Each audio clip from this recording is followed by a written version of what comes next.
বর্তমানে বাংলাদেশের যে বিষয়টি ভাইরাল হয়েছে সেই বিষয়টি হচ্ছে রাসেলস ভাইপার সাপ। আর রাসেলস ভাইপার সাপটি বাংলাদেশের সর্বত্র ছড়িয়ে পড়েছে। যদিও এই সাপটি ঝোপ ঝাপে থাকতে বেশি পছন্দ করে, তাই এই সাপটির দেখা মিলছে বেশিরভাগই কৃষকদের সাথে। আর এই সাপের প্রায় যে সকল মানুষ দংশনের সৃষ্টি হয়েছে সবাই হচ্ছে প্রায় কৃষক। আর এই সাপটি আসলে একটু আচরণ অন্যরকম, কারণ এই সাপটি বাংলাদেশে প্রায় 100 বছর আগে বিলুপ্ত হয়েছিল। আর 100 বছর পরে একটা প্রাণী যদি আসে তাহলে অবশ্যই সে একটু আতঙ্ক বা অন্য স্বভাবের হবে, এটাই স্বাভাবিক।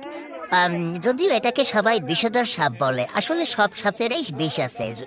এটা একটু তাড়াতাড়ি কাজ করে, আর যে কারণে মানুষ এটাকে মনে করছে যে অত্যন্ত এটা কি বলে, কামড় দিলেই সে মারা যাবে। আসলে বিষয়টা সেরকম নয়, কারণ একটি সাপে যদি কামড় দেয় এটির সঠিক চিকিৎসা নিলে অবশ্যই তাড়াতাড়ি সে সুস্থ হয়ে ওঠে। যে কোনো সাপে যদি কামড় দেয় তাহলে অবশ্যই তার বিষে সে সংক্রমিত হবে। আমরা যে বিষয়টি নিয়ে আজকে বলবো সেটা হচ্ছে যে কোনো সাপে যদি কামড় দেয়, শুধু রাসেলস ভাইপার না, যে কোনো সাপে কামড় দিলে আপনারা ভয় পাবেন না। ভয় না পেয়ে অবশ্যই ডাক্তারের শরণাপন্ন হবেন। যদি আপনি সঠিক সময়ে সঠিক চিকিৎসা নেন তাহলে অবশ্যই আপনি সুস্থ হয়ে যাবেন।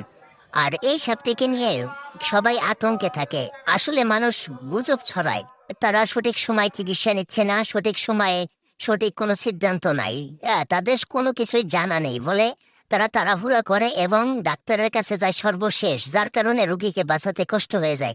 তাই আমি সবাইকে বলবো, আপনারা যারা এই সাপ দেখবেন অবশ্যই এই সাপ থেকে দূরে থাকবেন। আর কোনো সাপেই আতঙ্ক ছড়ায় না। একটা সাপ যদি একটা মানুষ দেখে অবশ্যই সে সাপটায় অনেক ভয় পায়, যার কারণে সে ওই মানুষটিকে সবল মারতে আসে।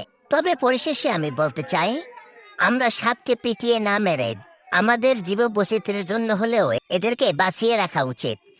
যে কারণে আমরা আমাদের আশেপাশের ঝোপঝাড় সবকিছু পরিষ্কার রাখবো। যেখানে সাপ থাকে ওইখানে আমরা যাব না। আর সাপ মানুষ আক্রমণ না করলে সাপ আক্রমণ করে না। তাই আমরা পরিশেষে বলতে চাই, জীববৈচিত্র্যকে বাঁচিয়ে রাখতে হলে সকল প্রাণীকে বাঁচিয়ে রাখতে হবে।